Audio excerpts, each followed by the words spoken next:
What is going on, legends? Fraser Wilson here. Today's video is going to be all about that 4th of July bloat. So I'm going to show you how to fix this quite quickly.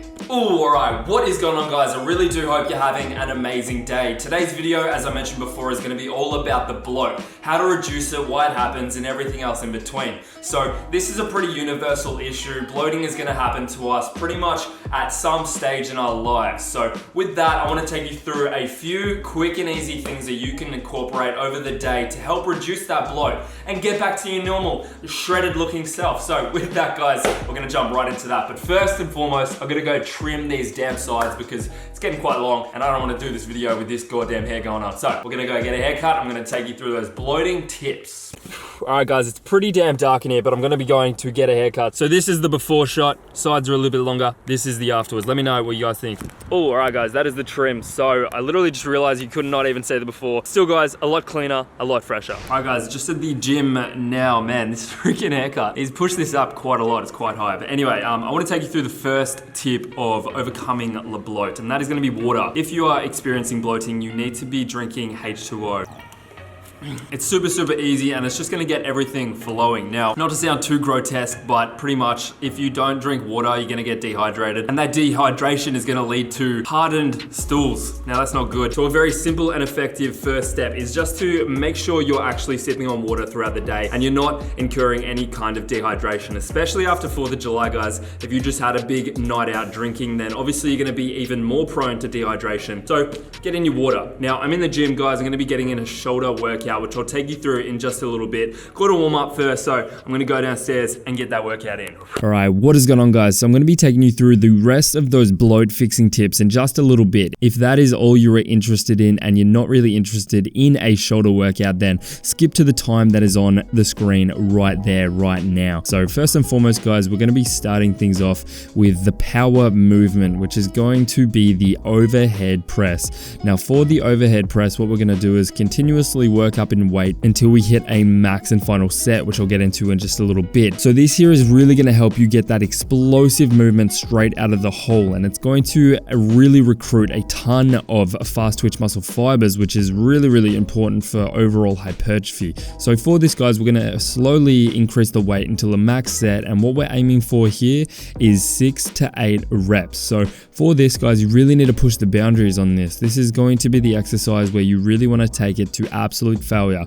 That final rep should be the biggest grind of your life. As you'll see here, guys, honestly, like, this was the biggest mother effing grind ever. After that, guys, we're going to be jumping into the side lateral raises. Now we're going to be doing this seated, and what you really want to focus on here, guys, is acting like you have strings attached to your elbows, and those strings are going to be pulling yourself directly up from the ceiling. So from there, guys, that should instantly engage the side deltoid, which is what we're trying to grow here, guys. So for that, we're doing 4 total sets of 8 to 10 reps. Now we're heading into the different area of the shoulder now, and this is going to be the front head of the shoulder. So for this is one of my all-time personal favorites for hitting that head, as it is going to get it through the full range of motion, and you can really get a lot of stretch down there, as you can see. So what we're doing here, guys, 4 total sets again of 8 to 10 reps, and you want to be thinking about actually lifting with your bicep. Act like your arm doesn't exist. It's just your bicep going straight up. After that, guys, we're going to be heading into a lying down cable upright row. This is another one of my personal favorites for targeting all 3 heads of the shoulder. Now, depending on how you do it will actually imply what head is going to take over for the majority,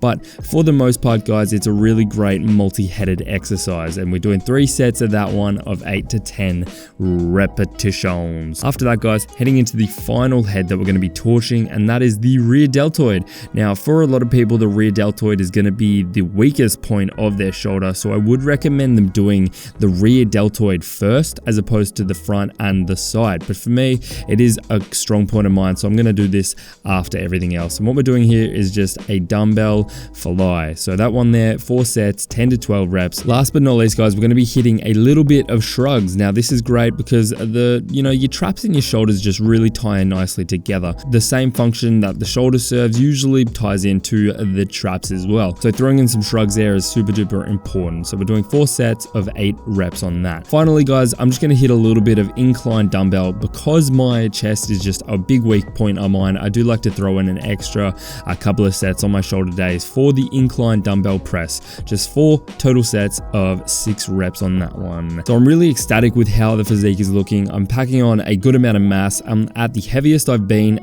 by far the leanest I've been at this weight as well, which I'm very, very excited for. And I'm just going to continue to push on, make them gains, guys, make them aesthetics.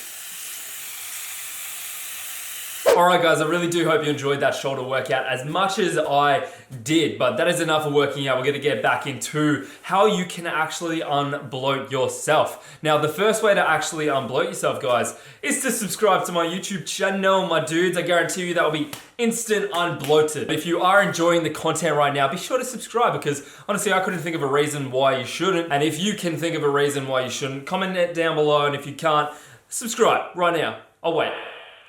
Alright, now let's get into it. That is enough damn fitness for right now, guys. We're gonna get back onto solving your bloat because no one likes to be bloated. So we're gonna get rid of that right now with the next tip coming at you, which is going to be, guys, fiber. So fiber is gonna essentially help you get rid of everything that's in your gut that's making you all bloated. It's not good. We're just gonna get over the fact that you gotta poo. You gotta do some poos, all right? You gotta go to the toilet and get out a lot of the stuff that's going on in there. We wanna pass it off. Fiber's gonna help that like a mother effer. So what I'm having here, guys, is 100 grams of oats, which are very fiber rich. Then also some blueberries and some peanut butter on top. Also, on the note of fiber, I'm gonna be having greens. Now, I would absolutely recommend you guys up your green intake or just up your vegetable intake if you are feeling very bloated because that fiber's gonna help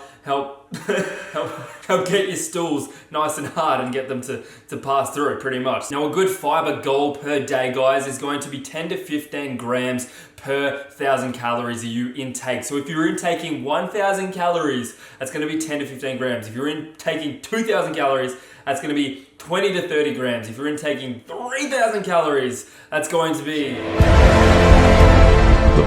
30 to 45 grams. Jeez, my math is bad. Pretty funny, guys. As technology has gotten better and I've transgressed and progressed, all my math skills have gone out the window. It's really weird. All right, guys, so that is going to be tip number 2. It's increase the fiber intake. It's a very simple one. Accompany that with H2O and you'll be passing your stools. Your stools. What a funny word. I'm just saying that because it sounds more polite. Is it more polite? I don't know. Anyway, that is tip number 2, guys. Going to get on to tip number 3. Whoa, oh shit. All right, guys. Tip number 2 was all about adding stuff in. That was the fiber. Right now, tip number 3 is going to be about eliminating a few things that are going to really upset your stomach and really make you real bloated. So these specific things are foods that you just want to avoid in the process of getting unbloated. All right, bloat is just not fun. We're going to get rid of it with the avoidance of these few foods. The foods you want to avoid like the plague when you're trying to unbloat yourself. That's a good term. When you're trying to unbloat yourself, what you want to avoid is dairy, gluten, and fructose. These 3 things, they're quite inflammatory on your gut. If you've been incurring a lot of bloating over your days, every single day you find yourself bloated, then that's probably due to some sort of reaction to the foods that you're eating. So eliminating the 3 big ones, right? The gluten, the dairy, and the goddamn fructose is very, very helpful when it comes to removing the bloat. Now, I've actually had quite a damned experience with fructose, right? A little unknown fact about me, guys, is I actually did the vegan diet for quite some time. Now, I did this just for test purposes, wanted to see how my body would react to it, and I found that I was eating a lot more fruit. Now, when I was eating this fruit, because fruit has a lot of fructose in it, guys, now while it's healthy for you, that fructose can be very inflammatory. I could not even express how freaking bloated I was. I literally felt like I was going into the 3rd trimester of quadruplets. That is how full my stomach would get at the end of the day from eating all that fruit. So if you have found yourself quite bloated all day long, then maybe take a look at what you're actually intaking, and I guarantee you a lot of the time it's going to come down to gluten, dairy, and fructose. Now, one more thing, guys, that needs to be avoided, while I don't really feel like it needs to be said, I'm going to say it anyway because you'd be damn surprised at the questions that I get asked. Anyway, that one personal substance you want to avoid is going to be the alcohol, okay? If you have been drinking a lot and you feel shit, you feel bloated, then guess what? Stop fucking drinking. Kind of as simple as that, guys. Drinking is just going to make sure that bloat stays around. So try not to drink, right? Don't go out again. take a night off from partying or whatever you got to do. If you feel hangover, don't drink anything, okay? No bueno. And yeah, guys, those are the things that you want to avoid. Gluten, alcohol, dairy, and fructose as much as humanly possible. Now, of course, you can still eat some fruit. Like I'm having blueberries, you can obviously eat blueberries, you can obviously eat a couple of it, but cut down on it. If you're smashing 8 apples in a day, that might be an issue. So guys, that is gonna be the things to increase dietary fiber, water, and then decrease a lot of those things. Gluten, dairy, fructose, and goddamn alcohol. Stop it. Stop it. One final thing, guys, is something that a lot of people can get sucked into, and that is artificial sweeteners. Now, that is stuff like your diet sodas, your Monsters, your supplements for that part, right? If you have been taking protein powder, while I still recommend you to use that as a convenient source, if it's making you bloated, then maybe you should stop it for a little bit, then test it out again and see if it is what is making you freaking bloated. At the end of the day, guys, it's gonna come down to testing, trialing, and seeing what's making you bloated, right? If you have been bloated for days upon days for like the past year, then obviously your diet has to change, all right? Otherwise, you know, you can keep going in your current diet or you can get unbloated. It's up to you. Which one do you want to choose, you know? Here's the land of unbloatedness. Here's the land of pizzas, burgers, and all the other shit that you're eating, you know what I mean? Like, which one do you want? I just want to give you guys the information to make the right choice based on your lifestyle. So with that, guys, that is the stuff that you can do right now to help unbloat yourself. I really do hope you enjoyed this video. That is going to be the shoulder workout and all the bloating tips. So with that, guys, if you're new here, be sure to subscribe and drop a like if you did enjoy the video. I'm going to catch you in the next one. Later.